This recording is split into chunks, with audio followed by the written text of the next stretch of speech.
In this brief video, my goal is to present the facts about inflation.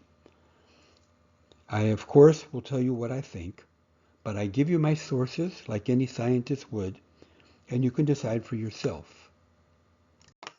This plot shows the inflation since the year 2000. The high was 7% in the year 2021. Since then, it's gone down, and right now, September 2024, it's at 2.5%. I'm going to talk about why it went down after I talk about why it went up.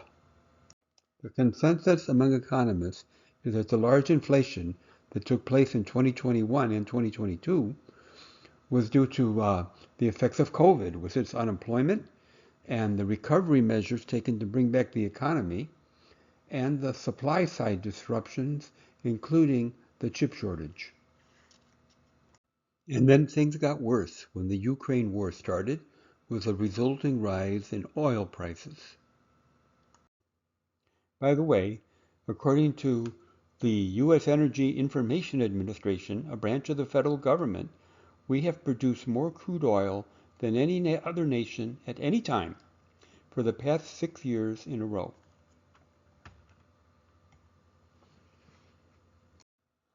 But let's get back to the inflation and how it was stopped. The Federal Reserve Board has the job of keeping inflation under control by setting the prime rate, which is an interest rate. That's shown in red on this diagram. When inflation went up, the prime went up. That had the effect of slowing down the economy a bit and also killing inflation. So that's why inflation went down. And then when inflation went down enough, the Fed is now at 2.5%, the Fed began to lower its interest rate. This actually was a delayed response because of fears about the COVID and the problems with the recoveries.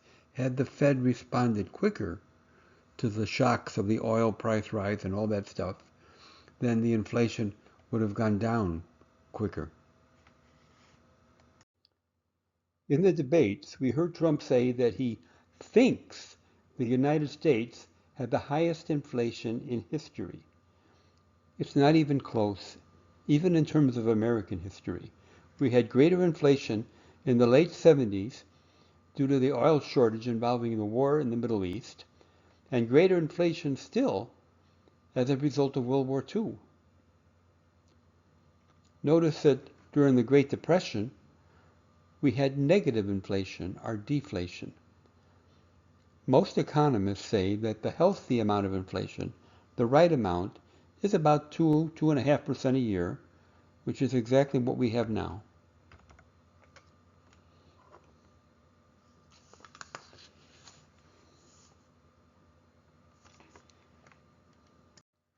One cause of inflation is the federal deficit. It's not the only cause. For example, there's something called inflationary psychology, but overspending leads to inflation. Ronald Reagan criticized the Democrats as big spenders, yet he introduced tax cuts and increased spending, making him have the largest deficits up to that time in history. And by the time he left, the national debt had tripled under him. Clinton, on the other hand, started reducing the deficit, and it actually went into a budgetary surplus, buying down the deficit at the end of his regime. When G.W. Bush came along, he lowered taxes, raising the deficit. Then he began the ill-fated invasions of Afghanistan and the Gulf War. Finally, everything fell apart when the stock market collapsed, and that was due to the Republicans not enforcing existing regulations on financial prudence on the financial sectors. The first thing Obama had to do when he became president is deal with the recession, but he did that, and then the deficit went down. Under Trump, he immediately passed tax cuts for the rich, and then COVID came along. Under Biden, the deficit came back down again, but still high. There's an awful lot that needs to be done there. However, had these Trump tax cuts not been inaugurated, the Congressional Budget Office, a nonpartisan group, estimates we would have saved $231 billion each year. And all these points would be lower by about half a division on this plot. And the total savings up to today would be about $1.5 trillion.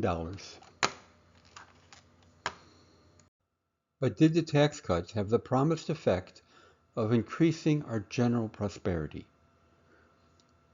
Here's a plot of the gross domestic product, which is a measure of our prosperity, going back 75 years. You see a dramatic increase, which can be attributed to a lot of things. It has many bumps and wiggles on it. Let's take a look at the most recent data. So here are all the recent data. I had the computer draw a straight line through it. You can ignore these points, which are due to COVID. I don't see any great improvement in our general prosperity from the Trump tax cuts. These points are a little high. You can call it Bidenomics if you want. In fact, all these points have a slightly higher slope than the historical line. You can make of that what you will. Now I'm going to talk about two laws that were passed in late 2022 that are often attributed to Democratic overspending. One is the CHIPS Act, which is going to cost $28 billion a year for 10 years. Total is $280 billion. The most important thing I see in this is that it has incentives to build the key computer chips in the United States. Right now, we're dependent on these chips being made in Taiwan, which China keeps threatening.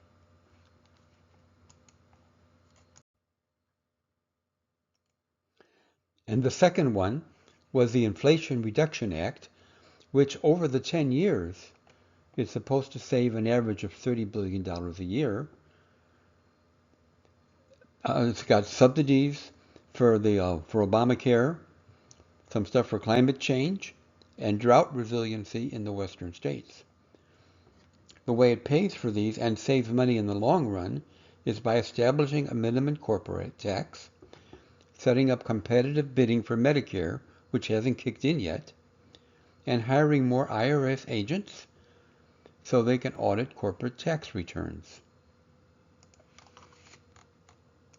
And this last plot is to show that the inflation is not a Biden problem or even an America-only problem because other countries had it too at the same time. The blue curve here is the inflation curve that you've been seeing all along. The red curve is inflation in England, which in this period of time was run by a conservative government. This green curve is Japan. They typically have lower inflation, but they went up again during this period. Why did they all go up? Because all the economies had the same external shocks that were beyond the control of the governments. COVID, the unemployment and the disruption of the economy that caused, and the oil price rises.